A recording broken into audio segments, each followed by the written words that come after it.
I just built my first bike.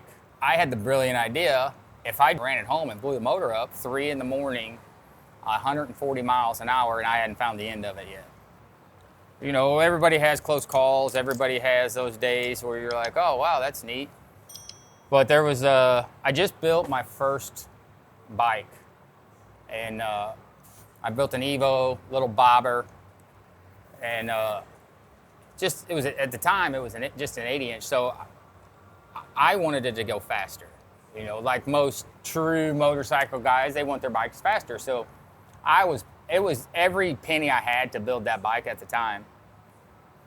So I had the brilliant idea, if I drained all the oil out of the bike and ran it home and blew the motor up, nobody could say a word to me about rebuilding it because I had to rebuild it.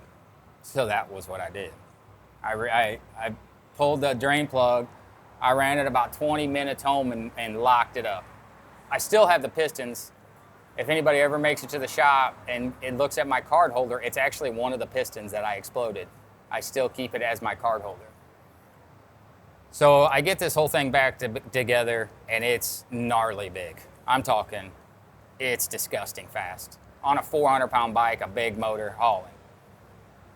So one night, you know, I have just enough in me that I want to test how fast this bike is. And I got pulled over on 255, which is a major highway, at 3 in the morning, 140 miles an hour, and I hadn't found the end of it yet. Luckily, I explained to the cop, look, I just built this motor, I'm testing it, seeing what it's got, this, that, and the other. And he was pretty cool, and he let me go. I immediately came home and took the motor apart because I knew that motor was going to get me in way too much trouble because it was way too much power. So that was my first build. And now, so my first build, instantly, I rode it for about a year and took it all apart because I didn't want to get in trouble for speeding because I could not stay out of it. Every time I got on that bike, it was just hold on, 0 to all of it, all the time. So that was a fun one, you know.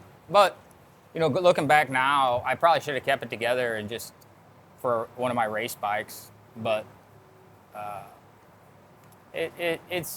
it'll come back eventually. I still have everything to put it back together, but it'll come back around. Life is good.